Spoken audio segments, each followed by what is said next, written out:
Hello friend, मैं राकेश कुमार सिंह। आज आपको बहुत very important topic current affairs का मैं डिस्कस करूंगा, जो यूपीएससी, पीएससी, एसएससी और जो स्टेट लेवल के एग्ज़ाम हैं उन सारे एग्ज़ाम के लिए काफ़ी इंपॉर्टेंट है। ये टॉपिक अभी हाल में इंटरनेशनल लेवल पे चर्चा में रहा है। इंटरनेशनल पॉइंट ऑफ व्यू से काफ़ी इंपॉर्टेंट है, तो इसीलिए आज इसी टॉपिक को हम डिस्कस करेंगे। जो आज का टॉपिक है वो इजराइल फिलिस्तीन के बीच बमबारी या इजराइल फिलिस्तीन के बीच जो विवाद है, जो संघर्ष है, वो किस बात के लिए हुआ है। तो उसको सिंपली भाषा में आप अपन कह सकते हैं कि इजराइल फिलिस्तीनी कॉन्फ्लिक्ट, इजराइल और फिलिस्तीन के बीच जो विवाद हुआ है वो किस किस वजह से हुआ, किन किन कारणों से हुआ है और क्या इसके परिणाम होंगे, इसी पर आप डिस्कस करेंगे। तो सबसे पहले हम देखते हैं कि इजराइल क्या है, इजराइल का अस्तित्व क्या है, फिलिस्तीनी क्या है, तो इसके बारे में डिस्कस करते हैं। तो इजराइल के बारे में बात करते हैं, क्योंकि आज जो देखा जा रहा इजराइल और फ़लस्तीन के बीच जो आपकी जंग है, ये जंग के हालत काफ़ी बिगड़ते जा रहे हैं और काफ़ी ख़राब होते चले जा रहे हैं, क्योंकि ये अभी का नहीं, काफ़ी 100 साल पुराना इन दोनों देशों का इतिहास है।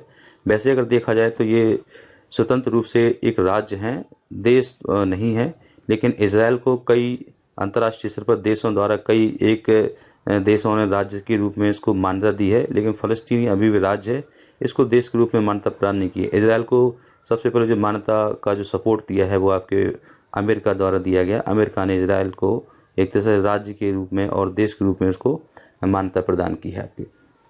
तो यदि हम इस टॉपिक को पढ़ते हैं तो इस टॉपिक को पढ़ने से पहले देखना है कि इजराइल है, इजराइल क्या है और इसका अस्तित्व कैसे आया, फ़लस्तीन क्या है, फ़लस्तीन का अस्तित्व कैसे आया, तो उसके बारे में देखना होता है। आप यदि ये जानते हैं कि यदि किसी भौगोलिक चीज़ को या ऐतिहासिक चीज़ को अगर पढ़ना है तो सबसे पहले उसकी लोकेशन को पढ़ना कंपलसरी होता है, उसकी लोकेशन को देखना आवश्यक होता है कि ये वर्ल्ड के लोकेशन में इसकी स्थिति या लोकेशन किस डायरेक्शन में है, कैसे है। अगर आपको ये आइडिया लग जाता है तो क्वेश्चन के बारे में आप क्वेश्चन आसानी से समझ सकते हैं, उसके बारे में आसानी से जान सकते हैं। तो वर्ल्ड के मैप में अगर देखते हैं तो जो इजराइल है, इजराइल आपको दिख रहा होगा, ये हमारा सऊदी अरब, ये आपको सऊदी अरब वाला पार्ट दिख रहा होगा, ये सऊदी अरब। और इसके वेस्ट में अगर देखा जाए तो एक यहाँ पर मेडिटेरियन सी है, इसको हम बोलते हैं भूमध्य सागर आपके, ठीक है। तो इस दोनों देशों के बीच में शुरुआत में ही आपके एक फ़लस्तीनी राज्य हुआ करता था, फ़लस्तीनी राज्य था। तो इसी फ़लस्तीनी राज्य के आगे चलकर इजराइल का देश उदय, इजराइल का उदय हुआ आपके। तो इसी के मिडिल पार्ट में अगर आप देखें तो इजराइल का ये पार्ट आपको जैसे दिख रहा होगा आपको, तो ये जो पार्ट आपके दिख रहा है आपको इजराइल का, ये इजराइल का पार्ट है आपके। तो इसी पार्ट में ही फ़लस्तीनी वाला भाग है, और फ़लस्तीनी और इजराइल में ये संघर्ष है। ये अभी का संघर्ष नहीं, काफ़ी पुराना संघर्ष है, काफ़ी लंबे समय से संघर्ष चला आ रहा। ये लगभग 100 साल से ये दोनों राज्यों के मध्य में ये संघर्ष चला आ रहा। आपका संघर्ष की क्या वजह है, कैसे हुआ, तो उसके बारे में डिस्कस करेंगे आपके।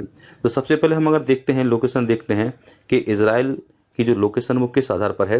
अगर क्योंकि ये जो टॉपिक आज का बहुत इंपॉर्टेंट है, ये यूपीएससी और पीएससी एग्जाम के लिए काफ़ी इंपॉर्टेंट है, तो इसलिए लोकेशन में अगर देखना है तो सबसे पहले आपको ये देखना आवश्यक है कि लोकेशन इसकी किस प्रकार है, किन किन देशों से जुड़ा कवर्ड है आपके। अगर देखा जाए तो इजराइल के जो पूर्वी पार्ट है ना, तो पूर्वी पार्ट में, इजराइल के पूर्वी पार्ट में आपके ये जॉर्डन आपका देश दिख रहा होगा आपका, ठीक है। ये जॉर्डन देश है आपके, इसी जॉर्डन देश के पश्चिमी भाग में आपके इजराइल का पार्ट है आपकी, ठीक है। उत्तर में आप जाइए तो आपको वहाँ पर एक सीरिया का पार्ट दिख रहा होगा, सीरिया देश दिख रहा होगा, तो सीरिया से लगा हुआ आपका देश भी आपका इजराइल है। और उसके उत्तरी पार्ट में अगर जाइए तो उत्तरी पार्ट में जैसे बेसिकली आप जाओगे ना, तो यहाँ पर लेबनान का देश दिख रहा है आपको, लेबनान वाला पार्ट है आपके, ठीक है। और इसके पश्चिम में अगर जाइए तो पश्चिम में एक मिस्र है, मिस्र देश है, अफ्रीका महाद्वीप का देश है। मिस्र को इंग्लिश में इजिप्ट कहते हैं। तो इसी इजिप्ट से ये पश्चिम में वेस्ट पार्ट से ये घिरा हुआ है। और मिस्र का जो पार्ट ये नियरेस्ट है, उसी नियरेस्ट पार्ट को आपके सिनाई पेनिनसुलर कहते हैं, सिनाई का प्रायद्वीप, ये वाला पार्ट आपको दिख रहा है ना, ये सिनाई का प्रायद्वीप है। तो अगर देखा जाए, और इसके वेस्ट में अगर देखा जाए तो एक सी है, और उसका सी का नाम है भूमध्य सागर, ये वाला सी आपको दिख रहा है, ये भूमध्य सागर है। तो क्योंकि ये इंपॉर्टेंट है यूपीएससी पीएससी के हिसाब से, जैसे क्वेश्चन आता है कि अंतर्राष्ट्रीय स्तर पर अगर इजराइल की सीमा कौन कौन से देशों से लगती हैं, तो इजराइल के आपके अगर पूर्वी पार्ट में देखें तो आपके जॉर्डन का देश दिख रहा है आपको, जॉर्डन दिख रहा है आपका। उत्तरी में देखें तो आपको सीरिया दिख रहा, और इसके उत्तर में और देखें तो आपको आपको लेबनान दिख रहा, और उसके पश्चिम में जाओगे तो यहाँ पर मिस्र का पार्ट और सिनाई प्रायद्वीप है, और उसके पश्चिम में जाओगे तो भूमध्य सागर वाला पार्ट है। तो ये इसकी लोकेशन है आपकी।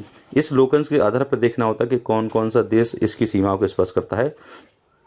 अगर सागर की बात करते हैं तो इसके दक्षिणी पार्ट पे इजराइल के पर एक ये सागर है, आपको दिख रहा होगा आपको, ये आपका सागर है। इसी सागर को रेड सी कहते हैं, रेड सी कहते हैं आपकी, ठीक है। इसी रेड सी की आपकी एक खाड़ी है जो इजराइल के दक्षिणी तट पर आपके स्पर्श होती है। तो आपको ये खाड़ी दिख रही है आपकी गल्फ ऑफ अक्यूबा, ये गल्फ ऑफ अक्यूबा है, इसी इजराइल की सीमा से लगता है। तो जैसे अगर यूपीएससी और पीएससी एग्जाम में पूछा जाता है कि इजराइल के दक्षिण में कौन सी खाड़ी है, तो गल्फ ऑफ अक्यूबा है, और कौन से ये खाड़ी कौन से सागर की, तो रेड सी की आपकी। तो सिंपल ये आपकी ज्योग्राफिकल लोकेशन थी इजराइल के बारे में आपके, ठीक है।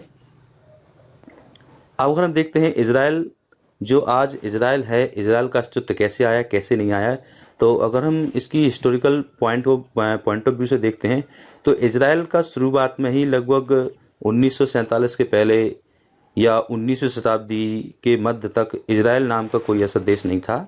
उस समय एक देश हुआ करता था जिसको हम बोलते हैं, देश ना कह के राज्य था या एक क्षेत्र था। उस क्षेत्र को फलस्तीन कहते हैं या फैलेस्टाइन कहते हैं आपके। तो ये पार्ट एक हुआ करता था इस वाले पार्ट में आपकी, जैसे आपको दिख रहा हो ना, तो ये ग्रीन वाला पार्ट आपको पूरा दिख रहा होगा, ये ग्रीन वाला पार्ट, ये पूरा क्षेत्र था आपके पैलेस्टाइन का। पैलेस्टाइन मिलो तो फलस्तीन ये पारा पार्ट था। ये टोटली पूरा 100% फलस्तीन का था, फिलिस्तीन लोगों का था। और यहाँ पर आपके ईसाई और आपके मुस्लिम कंट्री के और मुस्लिम समुदाय के लोग अधिकांश रहा करते थे, और यहाँ पर आपके यहूदी की बहुत ही कम मात्रा थी आपकी। लेकिन 1947 में अगर देखा जाए तो जैसे कि अगर आप देखें जो फलस्तीन वाला क्षेत्र है, इसका जो क्षेत्रफल है या इसका जो एरिया है वो कम होता चला जा रहा है। कम होने का कारण है कि जो यहूदी लोग हैं वो उसको कैप्चर करते चले जा रहे हैं, और जिससे यहूदी का विस्तार हो रहा और फलस्तीनी का आपके डिग्रेशन हो रहा आपका। अगर देखा जाए तो 1947 में अगर देखो आप तो 1947 में आपको जो ग्रीन वाला पार्ट आपको दिख रहा है ना, ये ग्रीन वाला पार्ट, एक तो ये वाला, एक ये वाला पार्ट है, ये फलस्तीन वाला था आपका, ठीक है, फलस्तीन में। और उसको 1948 में देखा जाए तो एक नया राज्य के रूप में आपके देश के रूप में इजराइल बन गया था। फिर 1967 में देखें तो 1967 में आपके जो फलस्तीन था ये मात्र लगभग 22% इसका एरिया बचा रह गया आपका। और ये 22% में उसके सिर्फ दो क्षेत्र थे, एक को वेस्ट बैंक था और गाजा पट्टी वाला क्षेत्र आपका। और वर्तमान में अगर देखा जाए 2020 में तो इसका एरिया मात्र 15% आपके इजराइल में रह गया है। तो इजराइल में ये वाला ग्रीन वाला क्षेत्र आपको ये वेस्ट बैंक कहलाता है, और ये वाला पश्चिम वाला क्षेत्र है ये गाजा पट्टी कहलाता है। ये 15% पार्ट ओनली आपके फलस्तीन के पास रह गया आपका, लेकिन बकाया सारा पार्ट आपके इजराइल के अस्तित्व में आ गया, इजराइल के अंडर में आ गया। तो शुरुआत में अगर देखें ना, शुरुआत में तो जो फलस्तीन था उसका 100% आपके 100% उसका एरिया हुआ करता था फलस्तीन का आपका ये। और लेकिन 1947 में आपके यूएनओ का एक प्लान था, उस प्लान के अकॉर्डिंग दो राज्य अलग अलग बना दिए गए थे। आपके यहूदियों के लिए इजराइल बना दिया गया था, और जो फलस्तीनी थे और जो आपके मोमडन थे या जो अरब थे तो उनके लिए आपकी फलस्तीन वाला राज्य बना दिया गया था। ये दो क्षेत्र आपको दिख रहे होंगे। तो यहाँ पर फलस्तीन का क्षेत्र ओनली 44% बचा था। 1967 में अगर जाइए 1967 में तो इजराइल ने कई क्षेत्रों पर आक्रमण किया था, जिससे उसने कई क्षेत्रों को जीत लिया और कुछ फलस्तीनी के क्षेत्रों को जीत लिया।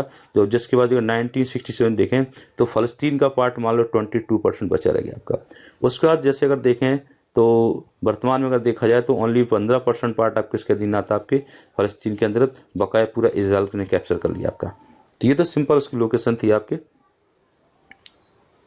जैसा कि आपको इस मैप में दिख रहा होगा, ये टोटली क्लियर कि डिसअपीयरिंग फलस्तीन, यानी कि फलस्तीन कैसे कैसे डिसअपीयर हो गया आपके एक मैप से, और उसका अस्तित्व जो उसका जो एक तरह से अस्तित्व था उस पर संकट आ गया, और उसके अस्तित्व का स्थान आपके इजराइल ने ले लिया। 1947 के पहले फलस्तीन का क्षेत्र था वो फलस्तीन के नाम से ही जाना जाता था। आपको इस मैप में आपको दिख रहा होगा ये वाला क्षेत्र आपके फलस्तीन के नाम से जाना जाता था आपका, ठीक है। लेकिन जैसे ही 1947 में आपके ब्रिटेन ने और यूएनओ, उस समय यूएनओ गठित हो चुका था। यूएनओ ने एक प्लान लेके आया जिससे जो ये विवादित क्षेत्र है इनको दोनों को डिवाइड कर दिया। तो इजराइल बना दिया, ये वाइट वाला एरिया पूरा इजराइल का हो गया था जहाँ जहाँ इजराइल है, और जो ग्रीन वाला एरिया पूरा पैलेस्टाइन का था, फलस्तीन का था आपका, ठीक है। उसके बाद 67 में 1967 में देखा जाए तो इजराइल का क्षेत्र और बढ़ गया और फलस्तीन का मात्र ये क्षेत्र रह गया आपका, दो वाला क्षेत्र है, फलस्तीन वाला और पश्चिम में आपके जो गाजा पट्टी वाला क्षेत्र है। और वर्तमान में देखा जाए तो बहुत ही मात्र 15% मान लो इसके अंडर में ही क्षेत्र आता ये पैलेस्टाइन के अंदर या फलस्तीन के अंदर। तो इस प्रकार देखा आपने कि जो फलस्तीन था, जो आपके सबसे पहले एक क्षेत्र था फलस्तीन का या फिलिस्तीन का, तो वो शुरुआत में उसका अस्तित्व बहुत ज़्यादा था, लेकिन बाद में इसका अस्तित्व कैसे कम होता गया ये आपको मैप के अकॉर्डिंग दिख रहा होगा आपका। अब जैसे अगर देखा जाए वर्तमान में जो फ़लस्तीन है और जो इजराइल है उसकी क्या कंडीशन है, तो जो क्षेत्र कौन कौन से हैं, ये ब्लू वाला एरिया आपको कम्प्लीटली दिख रहा होगा आपका, ये ब्लू वाला एरिया पूरा इजराइल का एरिया आ जाता है। और जो ग्रीन एरिया, दो एरिया आपको दिख रहे हैं आपके, ये सिर्फ किसके यहाँ पे, फ़लस्तीन के अंतर्गत में आते हैं आपके। और बकाया पूरा संपूर्ण क्षेत्र आपके किसके अंडर में, आपके इजराइल के अंडर में आ जाता है आपका। तो इन क्षेत्रों में जो एरिया जितना आपके फ़लस्तीन का कम हुआ है, तो फ़लस्तीन और इजराइल के मध्य इसी बात को लेकर डिस्प्यूट होता है कि जो इजराइल ने आज फ़लस्तीन का क्षेत्र आपके कैप्चर कर रखा है, उसी को लेकर डिस्प्यूट इन लोगों में होता रहता है। लेकिन कई ऐसे भी जो लेटेस्ट हैं रीजन बने हैं जो डिस्प्यूट का कारण बने हैं, वो कौन कौन से हैं हम आपको डिस्कस करेंगे आगे वाली। जैसे अगर देखा जाए तो अभी जो करंट में अगर जो लोकेशन है, हम फ़लस्तीन किसे कहते हैं और इजराइल किसे कहते हैं, गाजा पट्टी क्या है और ये वेस्ट बैंक क्या है, जेरूसलम क्या है, तो इसके बारे में हम थोड़ा डिस्कस करेंगे। तो पहले तो इसकी लोकेशन के हिसाब से हम समझते हैं। जो आपको रेड वाला एरिया दिख रहा होगा, ये पूरा एरिया आपका किसके अंडर में आता है, आपका ये इजराइल के अंडर में आता है आपका, ठीक है। मात्र थोड़ा सा भाग कुछ आपको जैसे आपको दिख रहा होगा, जैसे ये वेस्ट बैंक वाला पार्ट आपके है और एक गाजा पट्टी वाला पार्ट है आपकी, ये जो फ़लस्तीन है यानी कि फ़िलिस्तीनी है, इनके अंडर में आता है। यानी कि गाजा पट्टी वाला क्षेत्र और वेस्ट बैंक वाला क्षेत्र ही दोनों मिलके फ़लस्तीन कहलाते हैं या फ़लस्तीन कहलाते हैं आपके, ठीक है।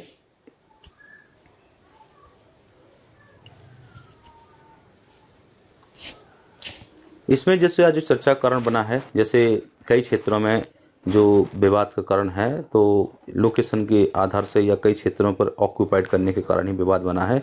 तो ये मैप में जैसे अब दिख रहे हैं कि मैप में जैसे जो फ़लस्तीन है या इजराइल है, इनकी लोकेशन क्या दिख रही है आपको मैप में, जैसे दिख रहा होगा ये गाजा पट्टी वाला एरिया है, ये पहले फ़लस्तीन का क्षेत्र था, लेकिन बाद में इसने इजराइल पर अधिकार कर लिया, लेकिन विवाद में छोड़ दिया, तो अब वर्तमान में ये फ़लस्तीन के अंतर्गत में आता है।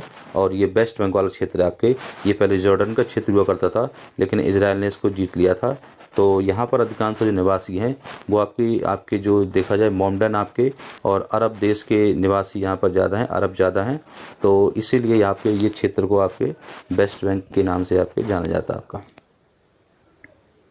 अगर अंतर्राष्ट्रीय स्तर पर देखा जाए तो जो फ़लस्तीन है और जो इजराइल है, तो इनकी थोड़ी प्रशासनिक दृष्टि से हम देखा जाए तो फ़लस्तीन का जो एरिया है उसके सिर्फ दो क्षेत्र हैं आपके। दो क्षेत्र कौन कौन से हैं, एक तो पूरा जो इजराइल के मध्य वाला पार्ट आपके वेस्ट बैंक वाला पार्ट, ये पूरा किसका, फ़लस्तीन का आता है। और दूसरा पार्ट आपके इजराइल के पश्चिम वाला पार्ट है, ये गाजा, जिसे गाजा स्ट्रिप या गाजा पट्टी कहते हैं, ये रहा। और बकाया जैसे अगर देखा जाए तो इजराइल के अंतर्गत 6 ज़िले आते हैं आपके, ठीक है। आपको मैप में दिख रहा होगा नंबर 1 ये आपके, नंबर 2, नंबर 3, नंबर 4 और नंबर 5 और नंबर 6 आपके, ये सारे डिस्ट्रिक्ट आपके किस में आते हैं, आपके इजराइल के अंदर। आपको यहाँ नीचे स्लाइड में दिख रहा होगा। तो सबसे पहले उत्तर में जो आपके जो डिस्ट्रिक्ट आपके है उसको हम बोलते हैं नॉर्थ डिस्ट्रिक्ट बोलते हैं। और उसके बाद दूसरे नंबर का है दूसरे नंबर का डिस्ट्रिक्ट है आपके वो हैफा डिस्ट्रिक्ट है। और तीसरे नंबर का सेंट्रल डिस्ट्रिक्ट है। चौथे नंबर का तेल अवीव है, ये काफ़ी चर्चा में है। और पाँचवें नंबर का जेरूसलम है।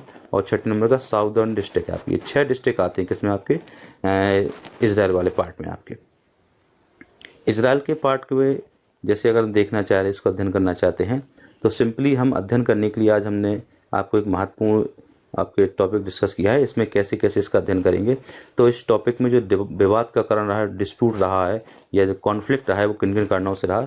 एक तो जैसे अधिकांश आपने देखा जो इजराइल वाला पार्ट है ना, ये यहूदी लोगों का है। यहाँ पर यहूदी ज़्यादा निवास करते हैं आपके, ठीक है। और ये वाला पार्ट जैसे आप दिख रहा है इजराइल का पार्ट है ना, ये इजराइल पार्ट में अधिकांश कौन रहते हैं, आपके यहूदी रहते हैं यहाँ पर आपके, ठीक है। और उसके बाद जैसे अगर देखना जाए कि जो जो फ़लस्तीनी वाला एरिया है, जो ग्रीन वाला एरिया है ना, ये किसका है? फ़लस्तीनी का एरिया आपको। यहाँ पर ईसाई लोग जैसे ज़्यादा रहते हैं और अरब लोग के जो मुस्लिम लोग हैं वो यहाँ पर ज़्यादा रहते हैं आपके, ठीक है।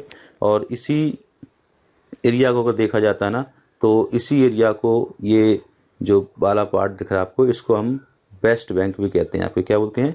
वेस्ट बैंक कहते हैं आपके, ठीक है। और जो फ़लस्तीन का दूसरा एरिया है वो गाजा पट्टी कहलाता है या गाजा स्ट्रिप कहलाता है। तो गाजा स्ट्रिप क्या होता है इसके बारे में डिस्कस करेंगे आपके, ठीक है।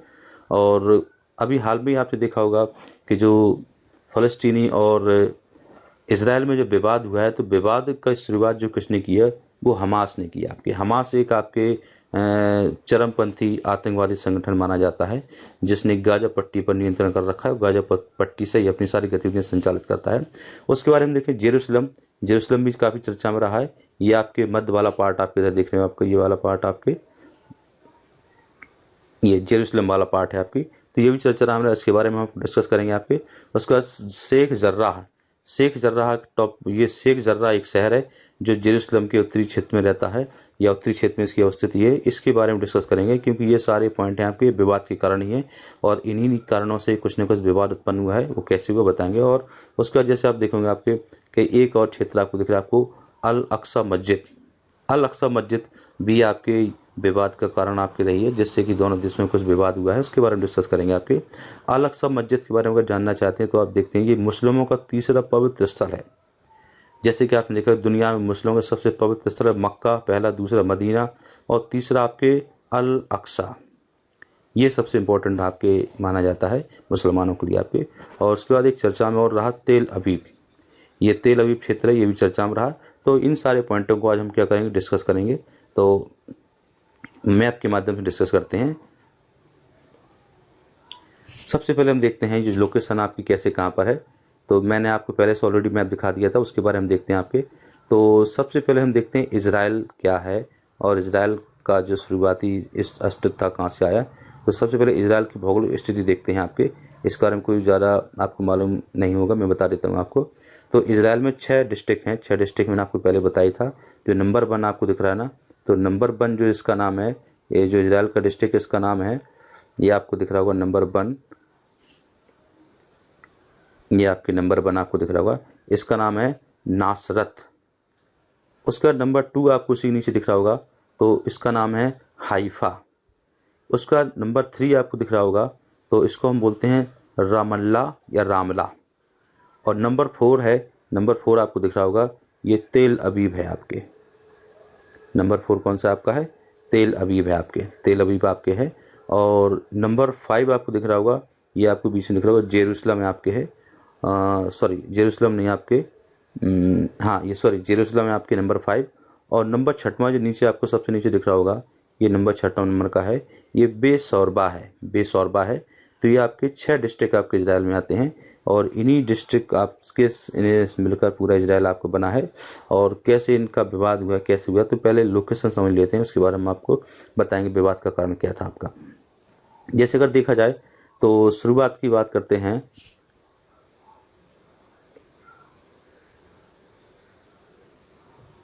जो आपको अभी वर्तमान में कुछ आपके जो हाईलाइटेड एरिया आपको दिख रहे हैं, जैसे इजराइल दिख रहा है आपको,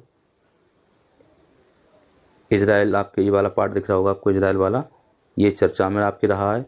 ये तेल अवीव चर्चा में रहा है आपके, ठीक है। फ़लस्तीनी चर्चा में रहा आपका, गाजा पट्टी चर्चा में रहा आपके। ये सारे ऐसे पॉइंट हैं जो काफ़ी हाईलाइटेड हैं, चर्चा में रहे हैं आपके। तो इसलिए मैं आपको इनके टॉपिक को डिस्कस करूँगा आपके। और आपके कुछ 2 टॉपिक और आपको दिख रहे होंगे आपके नीचे दिख रहा है आपको, जैसे जेरूसलम, ये भी चर्चा में रहा आपका, ठीक है। और नीचे का एक पार्ट और आपको दिख रहा होगा हमास, ये भी चर्चा में रहा आपका, ठीक है।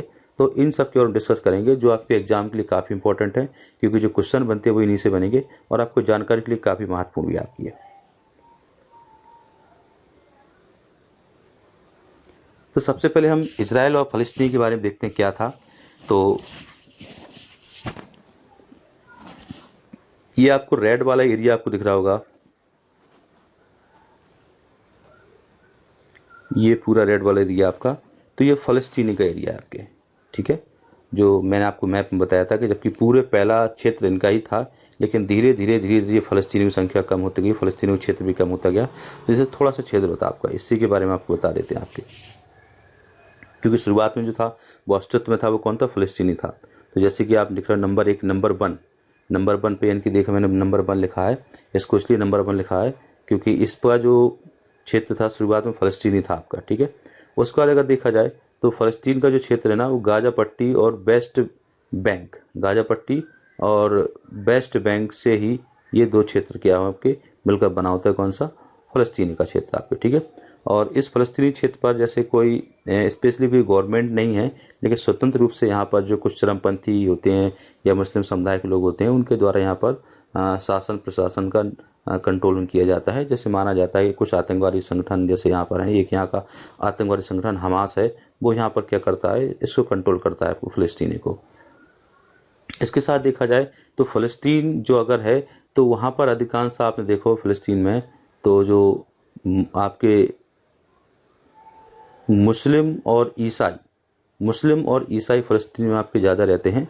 और यहाँ पर जो मुस्लिम है वो अरब कंट्री वाले मुस्लिम हैं, जो सऊदी अरब है या जॉर्डन है या सीरिया वाले हैं, यहाँ के देश के मुस्लिम आपके यहाँ पर ज़्यादा रहते हैं आपके, ठीक है। तो ये तो हल्का सा बैकग्राउंड किसका था आपका, आपके फ़लस्तीन का था आपका।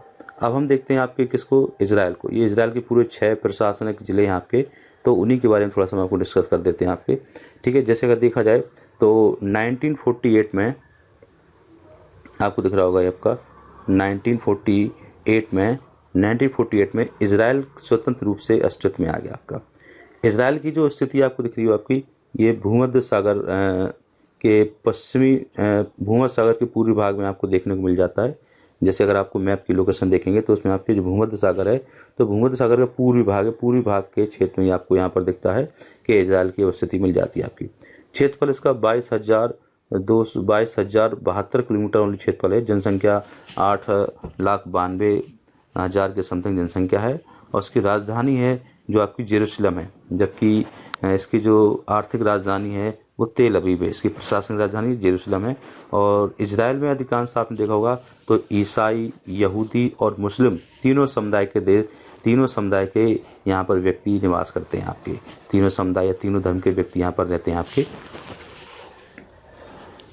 जैसे इजराइल का जो आपने देखा होगा जो तेल अवीव है आपकी, इजराइल का जो तेल अवीव है ना, ये करंट में काफ़ी चर्चा का कारण है, क्योंकि जो गाजा पट्टी में जो हमास आतंकवादी संगठन है, उसने शुरुआत में ही इजराइल के तेल अवीव पर ही रॉकेट लॉन्च किए थे, रॉकेट दागे थे आपके, तो इसलिए आपकी काफ़ी चर्चा में आपके है, ठीक है। उसके बाद अगर देखा जाए तो इजराइल का एक जो महत्वपूर्ण और आपके शहर है वो आपके जेरूसलम है। ये सबसे प्राचीन और सबसे पवित्र शहर माना जाता है।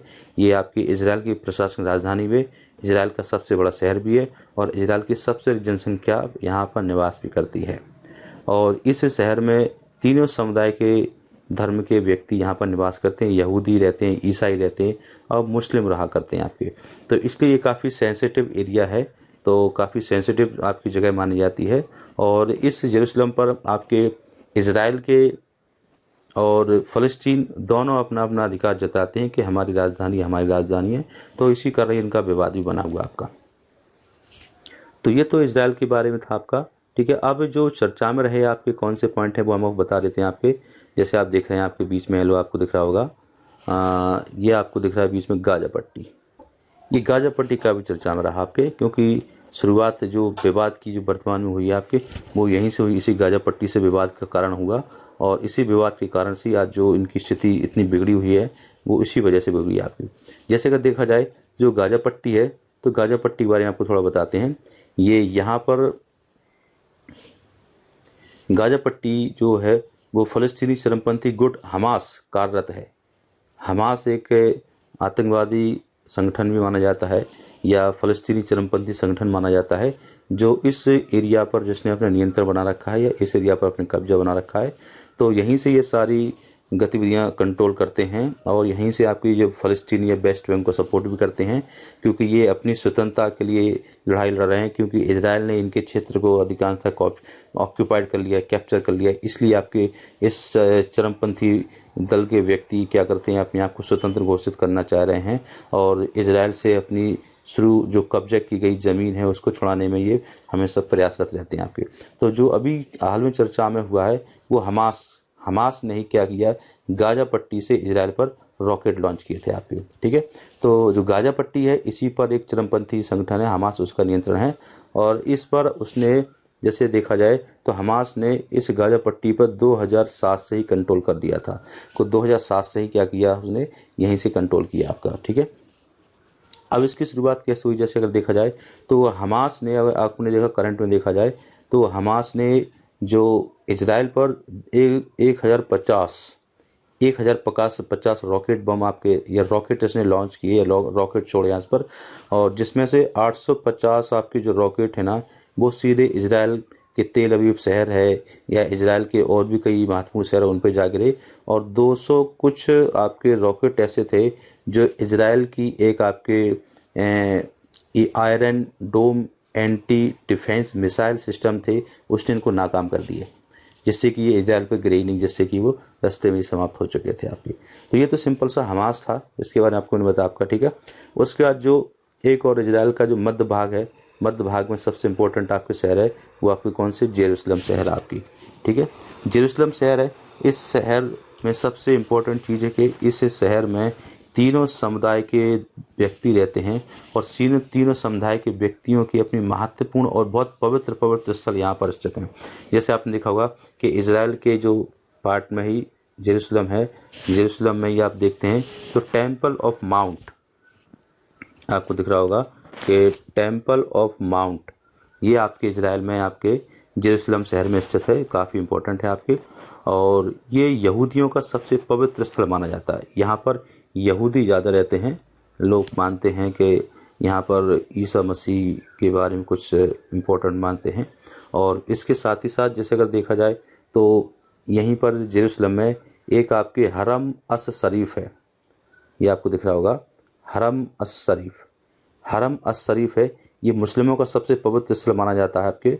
और इसी स्थल में एक आपकी मस्जिद और एक पवित्र स्थल है जिसको अल अक्सा मस्जिद और कुब्बत अल सखरा कहते हैं आपके। ये दो महत्वपूर्ण और तीर्थ स्थल हैं आपके।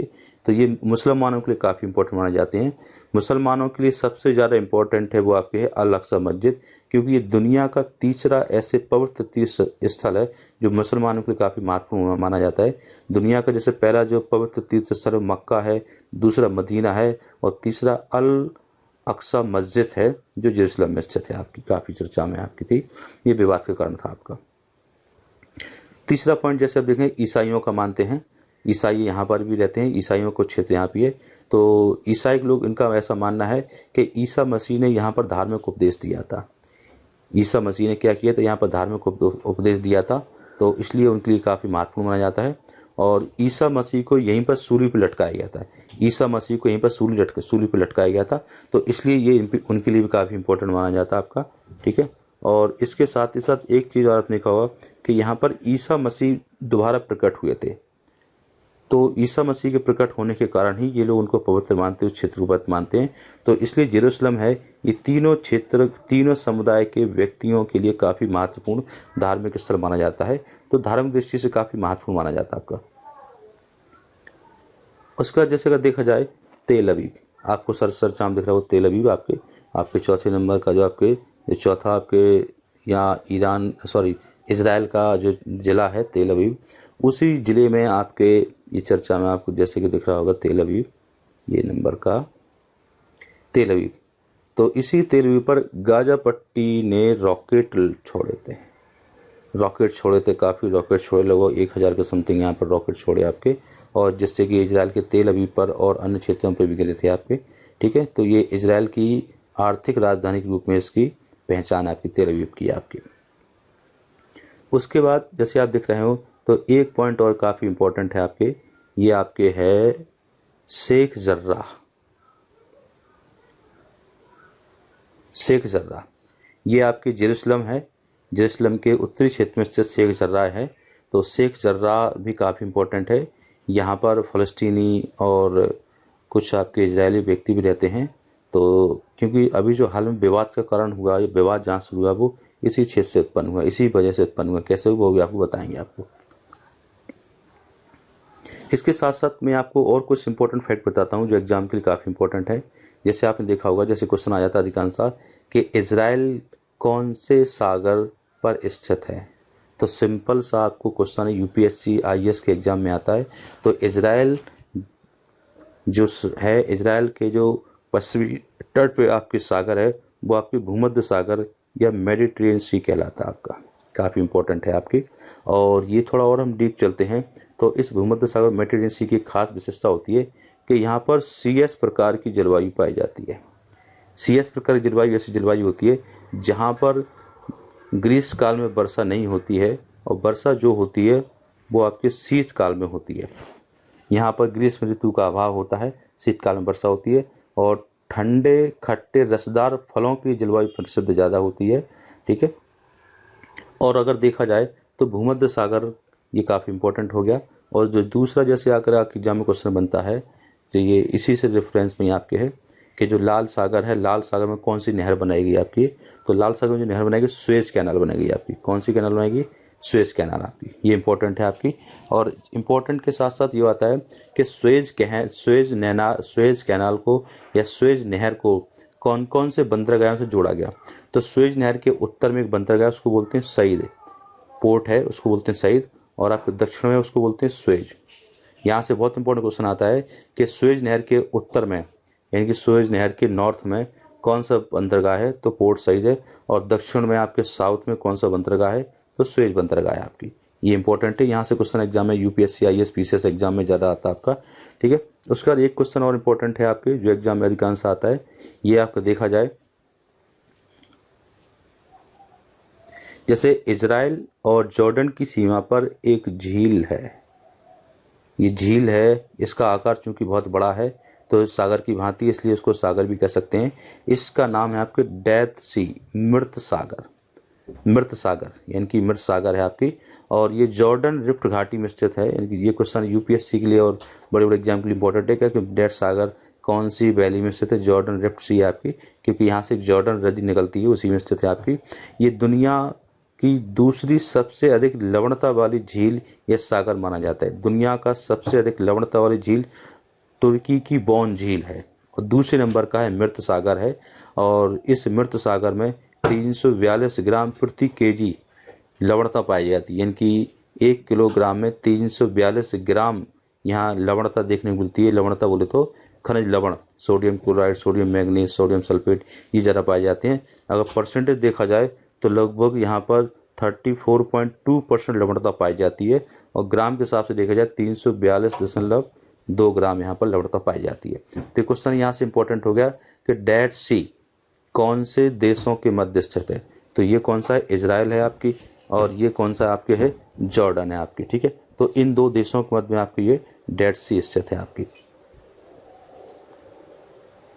उसके बाद देखा जाए तो डेड सी के उत्तर में ही आपके एक और झील और एक सागर दिखता है, उसको हम बोलते हैं तिबारियास झील। ये आपको दिख रहा होगा, तिबारियास झील दिखते हैं। ये तिबारियास शहर के नाम से ही प्रसिद्ध है आपके, इसलिए इसको तिबारियास झील कहते हैं। और ये काफ़ी भी चर्चा में भी रही आपकी। और चूंकि ये झील का आकार बड़ा है तो इसको गलील सागर भी कहते हैं। गलील सागर, ये दिख रहा है आपको, गलील सागर या गलील सी या तिबरियास झील। क्योंकि तिबरियास शहर के निकट है तो इसको हम तिबरियास शहर या तिबरियास झील के नाम से भी जानते हैं आपके। ठीक है। तो ये तो कुछ इंपॉर्टेंट फैक्ट है जो हमारे इसकी लोकेशन के हिसाब से काफ़ी इंपॉर्टेंट होते हैं आपके। ठीक है। अब हम चलते हैं मेन फैक्ट पर या मेन आपके कॉजेज़ है, किस कारण से इन दोनों देशों के बीच में संघर्ष हुआ था या किन कारणों से इन दोनों में आपके विवाद हुआ है। तो इजराइल और फ़लस्तीन के बारे में हम देखना चाहते हैं। तो इजराइल और फ़लस्तीन का जो विवाद इनका जो अभी हुआ, ये विवाद की पृष्ठभूमि तो बहुत पहले बन चुकी थी, विवाद की शुरुआत ही बहुत पहले हो चुकी थी। लेकिन तत्काल जो अभी हाल में देखा आपने कि इजराइल और फ़लस्तीन में कुछ विवाद हुआ है, तो विवाद के कुछ कारण हैं। उन कारणों को मैं आपको डिफाइन कर रहा हूँ। जैसे विवाद का कारण एक ऐतिहासिक कारण है जो लगभग 100 साल पहले से ही इन दोनों देशों के मध्य चला आ रहा, और कुछ तात्कालिक कारण। तात्काल अभी वर्तमान में 1-2 महीने में घटित होने वाली कुछ ऐसी घटनाएं जिनसे विवाद उत्पन्न हुआ है। अगर हम देखते हैं सबसे पहले तात्कालिक कारण देखते हैं, सबसे पहले ऐतिहासिक कारण देखते हैं। तो ऐतिहासिक कारण में क्या ऐसी वजह थी जो पृष्ठभूमि के आधार पर ही कुछ दोनों देशों के बीच में आपके कुछ सभी झड़पें होती हैं, कुछ दंगे फसाद होते हैं, कुछ समस्याएं होती हैं। तो सबसे पहले देखा जाए तो ऐतिहासिक कारण में पहला पॉइंट है 1914 का प्रथम विश्व युद्ध। जब 1914 का प्रथम विश्व युद्ध हो रहा था, प्रथम विश्व युद्ध में कई ब्रिटेन और रूस ये आपके अलग अलग राष्ट्र के रूप में थे आपके। तो ब्रिटेन ने कई ऐसे क्षेत्र थे जिन क्षेत्रों पर इस युद्ध के दौरान कब्जा कर लिया था। तो 1914 में ही सबसे पहले ब्रिटेन ने जो फलस्तीन का क्षेत्र था उस पर कब्जा कर लिया। ब्रिटेन और फ्रांस ने दोनों मिलकर उस पर कब्जा कर लिया और ब्रिटेन वो उसके अंडर में वो फलस्तीन आ गया आपका। लेकिन कुछ समय बाद जब प्रथम विश्व युद्ध समाप्त हो गया तो प्रथम विश्व युद्ध के बाद आपके फलस्तीन में जो कुछ यहूदी लोग थे तो उनके लिए एक प्रॉपर रेजिडेंस बनाने के लिए आपके 1917 में आपके एक बालपोर घोषणा पत्र ब्रिटिश सरकार द्वारा जारी किया गया। ये बालपोर घोषणा पत्र क्या है इसके बारे में आपको बता देते हैं। तो ब्रिटिश सरकार के द्वारा आपके फलस्तीनी क्षेत्र में यहूदी लोगों को स्थायी निवास देने के लिए एक घोषणा पत्र जारी किया था ब्रिटिश सरकार ने, उसी को बालफोर घोषणा पत्र कहा जाता है आपका। और इसी घोषणा पत्र में जो था ब्रिटिश आपके सचिव थे उनका नाम था बालफोर था और एक यहूदी नेता थे उनका नाम था रॉथस्टाइल्ड। तो उनके मध्य में ये घोषणा हुई थी। तो इसी घोषणा के तहत आपके फलस्तीन में यहूदियों को रहने के लिए एक स्थायी निवास स्थान दिया गया था आपका। उसके बाद 1920 की घटना की देखें तो 1920 में के यहूदियों का क्षेत्र जब उदय हो रहा था तो उस समय फिलिस्तीनियों को ऐसा लगा तो उन्होंने अपने एक राष्ट्र की अवधारणा का उनके मन में उदय हुआ। यानी कि 1920 में ही फलस्तीनी राष्ट्र की अवधारणा का उदय हो गया था। तो उसके बाद फिर 1947 में जब यूएनओ आ गया तो यूएनओ ने क्या किया कि दोनों देश में जो विवाद था उस विवाद को निपटाने की कोशिश की। तो यूएनओ ने एक नया प्लान लेके आया। उसने ये कहा गया कि जो यहूदी समुदाय के वर्ग हैं उन यहूदी समुदाय के लिए एक पृथक क्षेत्र होगा जैसे इजराइल कहा जाएगा। और उसके बाद कुछ आपके जो ईसाई समुदाय के लोग हैं या जो अरब समुदाय के लोग हैं या जो मुस्लिम जाति के लोग हैं उनको रहने के लिए एक अलग क्षेत्र होगा जिसका नाम फलस्तीनी होगा। ये दो प्लान ये प्लान के तहत ही इस क्षेत्र का डिवाइडेशन किया गया। इसे यूएनओ का प्लान कहा जाता है आपका। तो इस प्लान को तो यहूदी लोगों ने स्वीकार कर लिया लेकिन फलस्तीन ने इसका विरोध किया। तभी से ही आपकी विरोध की पृष्ठभूमि बन चुकी। और एक साल बाद 1948 में इजराइल ने स्वयं को स्थापना कर दी एक राज्य के रूप में, एक देश के रूप में आपकी। और तभी से आपके 1948 से ही इजराइल और फलस्तीन के मध्य ये विवाद का कारण बन गया आपका। 1948 के बाद इजराइल ने अपनी साम्राज्य विस्तार नीति की। तो 1967 में 1967 में इजराइल ने एक युद्ध लड़ा। उस युद्ध में उसने आपके कई क्षेत्रों को जीत लिया। जैसे कि आपने देखा होगा जो मिस्र का सनाई प्रायद्वीप है उस सनाई प्रायद्वीप का कुछ क्षेत्र गाजा पट्टी वो आपके इजराइल ने जीत लिया था। कुछ आपका जॉर्डन वाला क्षेत्र था तो कुछ जॉर्डन का क्षेत्र उसने जीत लिया था। और उसके साथ कुछ आपकी सीरिया का क्षेत्र है, सीरिया का क्षेत्र था जैसे आपने देखा आपका कि गोलन हाइट था आपका, उसको उसने जीत लिया था। और कुछ आपके वेस्ट बैंक वाला क्षेत्र था, वेस्ट बैंक में आपके पूर्वी इजराइल था, उसको उसने जीत लिया था। तो इन सब क्षेत्रों को उसने 1948 में जीत लिया था। चूंकि जो इजराइल का जेरूसलम क्षेत्र है उस जेरूसलम क्षेत्र में आपके ईसाई का बाहुबल ज़्यादा है, ईसाई जहाँ पर रहते हैं तो उसको भी आपके इजराइल ने जीत लिया था। तो उसके कारण ही ये विवाद के कारण शुरू से ही उत्पन्न हो गए आपके। ये तो कुछ तात्काल ऐतिहासिक पृष्ठभूमि कारण थे। अब तात्कालिक कारण में अगर देखा जाए जैसे हम आपको बता देते हैं कि उस समय ब्रिटिश सरकार ने जो एक बालफोर घोषणा पत्र जारी किया था वो 2 नवंबर 1927 का मूल दस्तावेज है। उस मूल दस्तावेज में ये कहा गया था कि फलस्तीन क्षेत्र को 2 भागों में डिवाइड किया जाता है। इसमें जिन क्षेत्रों में यहूदी रहते हैं उसे इजराइल के रूप में माना जाएगा और जिन क्षेत्रों में फलस्तीनी या जिन क्षेत्रों में आपके अरब या जिन क्षेत्रों में आपके ईसाई रहते हैं वो फलस्तीनी क्षेत्र कहा जाएगा। ये बालफोर घोषणा पत्र में ये कहा गया था 2 नवंबर को। नीचे लिखा भी है कि बालफोर से रॉथस्चाइल्ड को मूल पत्र ही भेजा गया था। यानी कि इसमें जो देखा जाए आपके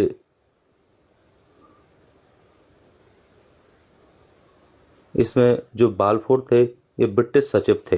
तो ब्रिटिश सचिव ने जो एक यहूदी नेता थे यहूदी नेता का नाम था आपका रॉथस्टाइल्ड। इनको ये एक समझौता दिया था, इसी दोनों के मध्य समझौता हुआ था और इसी समझौते के तहत ही आपके इजराइल और फ़लस्तीनियों का एक निवास प्रॉपर यहाँ पर होने लगा था। उसका देखा जाए तो कुछ तात्कालिक कारण हैं जो अभी हाल में ही इजराइल और फ़लस्तीन के मध्य में विवाद का कारण बना है। जैसा कि आप देख रहे हैं कि अप्रैल 2021 में रमज़ान के समय में कुछ आपके इजरायली और कुछ फ़लस्तीनियों के मध्य में कुछ विवाद और झड़प हुआ था, तो वहाँ से ये मुद्दा थोड़ा सा गर्माया था। उसके बाद 6 मई 2021 को इजराइल का सर्वोच्च न्यायालय द्वारा एक निर्णय दिया गया। इस निर्णय में ये कहा गया था कि जो आपके जेरूसलम है, जेरूसलम के उत्तरी क्षेत्र में एक शहर है आपके शेख जराह, वहाँ पर कुछ फ़लस्तीनी परिवार रहते हैं, तो उनको वहाँ से बेदखल कर दिया जाए, उनको वहाँ से निकाल दिया जाए और वहाँ पर इजरायली लोगों को बसा दिया जाए। तो इसी फैसले से ही वहाँ पर फ़लस्तीनियों में विरोध का कारण उत्पन्न हो गया। और फिर उसके बाद 7 मई को देखा जाए तो 7 मई को जो आपके जेरूसलम में अल अक्सा मस्जिद थी, तो इसी अल अक्सा मस्जिद में इस्लामी सुरक्षाकर्मी और फ़लस्तीनियों के मध्य में कुछ आपके झड़प हुई आपकी।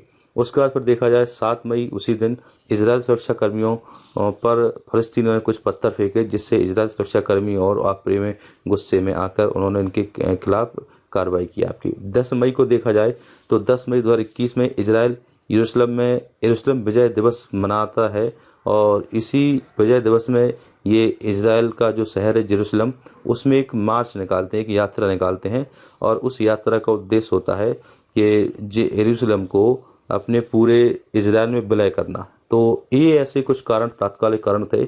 इन तात्कालिक कारणों के कारण ही जो आज विस्तृति उत्पन्न हुई है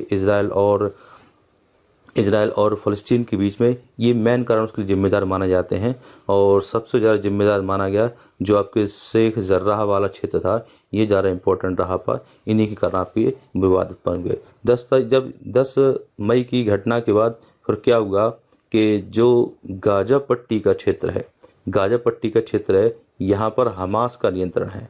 तो गाजा पट्टी के क्षेत्र से ही हमास ने आपके इजराइल के तेल अवीव या इजराइल के अन्य क्षेत्रों पर उसने रॉकेट लॉन्च कर दिए। 10 मई को आपके 10 मई को जब उसने रॉकेट लॉन्च कर दिए तो उसने 1050 रॉकेट लॉन्च किए इजराइल पर जब इतने रॉकेट लॉन्च किए तो इजराइल पर लॉन्च करने के बाद इजराइल ने इसका जवाबी कार्रवाई की और जवाबी कार्रवाई में फिर इजराइल ने भी आपके क्या किया, गाजा पट्टी या अन्य क्षेत्रों पर भी जो आतंकवादी संगठन हमास था उसके कई ठिकानों को नष्ट कर दिया और बुरी तरह उसको तहस नहस कर दिया आपके। ये तो तात्कालिक मुद्दे की कहानी थी, लेकिन अब इस घटना के बारे में कुछ इम्पोर्टेंट फैक्ट हैं जो आपके एग्जाम में 100% जिनको आना है।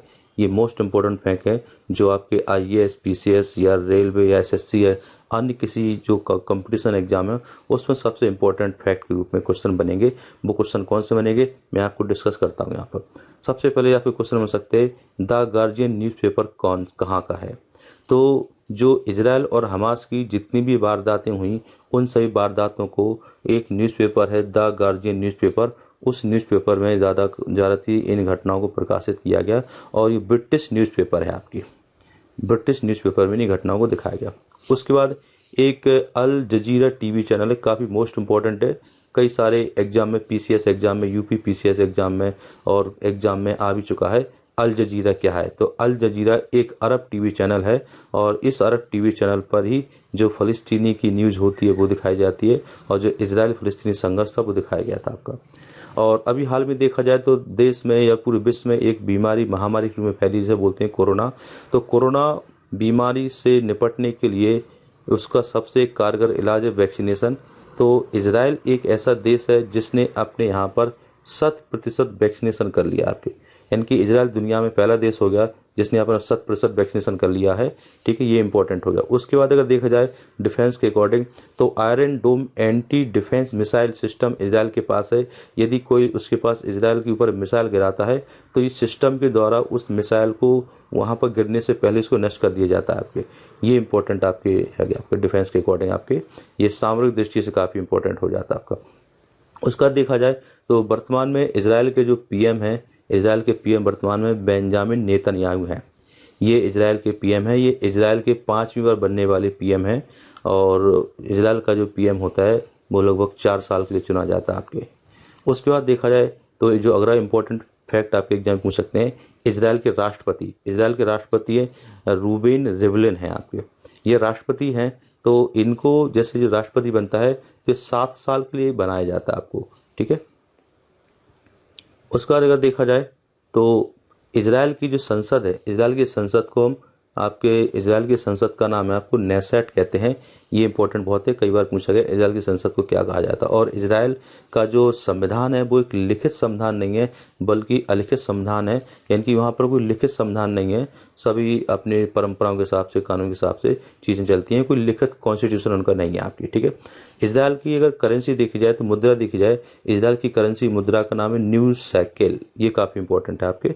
और इजराइल एक ऐसा देश भी है जो एशिया और अफ्रीका महाद्वीपों से जुड़ा हुआ है, जैसे कि आपने मैप में देखा होगा, तो उसी दोनों महाद्वीप से जुड़ने वाला ये देश भी माना जाता है आपका इजराइल आपके। थोड़ा हम पुरानी डिस्कस करते हैं थोड़ा सा, जैसे आपने देखा हमास क्या है। तो 1987 में एक मुस्लिम ब्रदर्स पार्टी थी, उस मुस्लिम ब्रदर्स पार्टी के द्वारा ही एक संगठन बनाया गया जिसका नाम था हमास था। और इसी हमास संगठन के द्वारा आपने देखा होगा कि हमास ने जो गाजा पट्टी है उस पर नियंत्रण कर रखा है और कुछ आपके जो वेस्ट बैंक है वहाँ पर नियंत्रण कर रखा है। तो इसकी स्थापना मिस्र में मुस्लिम ब्रदरहुड की द्वारा 1987 में इसकी स्थापना की गई थी आपकी। एक जो खास इंपॉर्टेंट फैक्ट अगर देखा जाए, जो आपके वेस्ट बैंक है, आपके वेस्ट बैंक है, तो इस वेस्ट बैंक के चारों तरफ 723 किलोमीटर पक्की रॉक दीवार कंक्रीट से बनाई गई है, जिससे कि इजराइल से ये अलग रहे। और इजराइल से अलग रहे तो ये इसका जो कंक्रीट की दीवार का निर्माण है वो इजराइल के द्वारा कराया गया। किसके द्वारा कराया गया? इजराइल के द्वारा कराया गया आपका। और लगभग अगर देखा जाए तो गाजा पट्टी वाला क्षेत्र है, ये मात्र 45 किलोमीटर में फैला पड़ा है। तो ये भी आपके फ़लस्तीन का क्षेत्र है आपकी। तो ये काफ़ी इंपॉर्टेंट भी है आपके एग्जाम के लिए आपके। देखा जाए तो लेटेस्ट मैप जो आज सामने आया है, जिसे बीबीसी द्वारा बताया गया है, तो अब कंडीशन इजराइल की और फ़लस्तीन की इस तरह बन जाती है। तो इजराइल के वर्तमान में सिर्फ 2 क्षेत्र ही बचे रह जाते हैं आपके, कौन कौन से? वेस्ट बैंक वाला और गाजा पट्टी वाला। तो ये तो टॉपिक काफ़ी इंटरेस्टिंग था और एग्जाम के लिए काफ़ी इंपॉर्टेंट रहा, तो इसलिए मैंने इस पर डिस्कस किया है, जो आपके एग्जाम के लिए काफ़ी इंपॉर्टेंट है। Okay, thank you.